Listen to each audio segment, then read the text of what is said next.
Hello, good morning. Mapagpalang umaga na namang muli sa ating lahat diyan sa Pilipinas. Actually, araw pa rin dito. Salamat sa Panginoon. There's opportunity again for me to encourage you. Sana pare-parehas tayong ma-uplift muli. Okay? So, simulan natin sa panalangin. Lord, salamat Panginoon. Minsan pa Panginoon ay lumalapit kami sa iyo, O Diyos. Sa iyong biyaya, O Diyos, sa iyong mahabaging trono, Panginoon, sa iyong pagmamahal, Panginoon. Kami, Panginoon, ay hindi karapat-dapat sa iyo, Lord. But Lord God, for this time, Lord, siyasatin mo kami, Panginoon.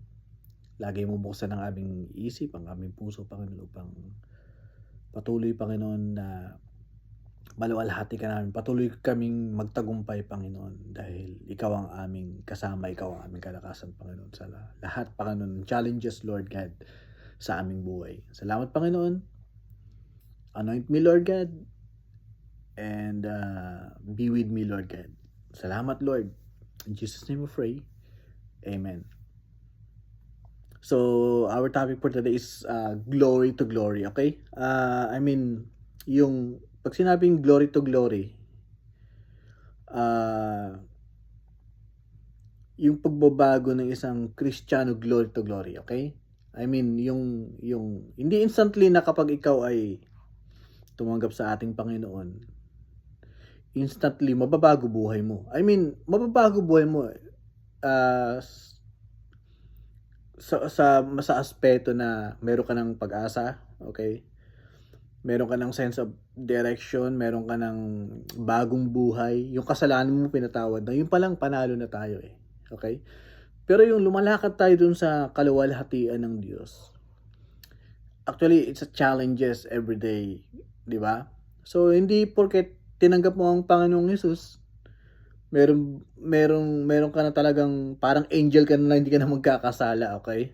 Parang very smooth na yung magiging buhay mo.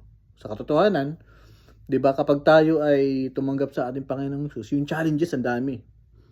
So yung attitude natin namumold, okay? Paano natin i-angkop yung ating sarili doon sa mga challenges na yan, 'di ba? So, yun ang dahilan kung bakit tayo kailangang mabago araw-araw. 'Di ba? So, sa buhay ng isang Kristiyano, sa katotohanan nga sa Bible, 'di ba? Si Peter, I'm talking about Peter na kung saan tinawag ng Panginoon, sumama, madaling sumunod, talagang nagpursige sa ministry with Jesus, 'di ba? So, ang daming tinuro sa kanya ng Panginoong Hesus. Ang daming nangyari sa kanila, ang daming mga miracle na nasaksihan niya. And then tignan natin yung buhay ni Peter. Hindi naman yung character niya, 'di ba? Parang kakaiba, okay? Siguro ipapaliwanag ko yung glory to glory base doon sa ano yung intellectual natin about dun sa pananaw natin sa glory to glory. Okay? Bakit ko sinabing ano yung intellectual natin pagdating dun sa glory to glory? Kasi baka iba yung expectation natin doon sa katotohanan ng kinakaharap natin sa buhay natin ngayon. Like, ano ba? Paano ka ba haharap sa problema? Minsan kasi kapag umaharap ka sa problema, daming mga challenges, and then yung spiritual na aspeto mo, parang nakakalimutan mo yung promises ng Diyos. 'Di ba? Ang dali mong magtampo, ang dali mong magwigil, ang dali mong ma-discourage. Okay? Therefore, nakalimutan mo, tinanggap mo na nga pala ang ating Panginoong Hesus. Tinanggap mo na nga pala ang dugo ng ating Panginoong Hesus na nagbubuhos sa ating mga kasalanan. Nilinis ka na niya.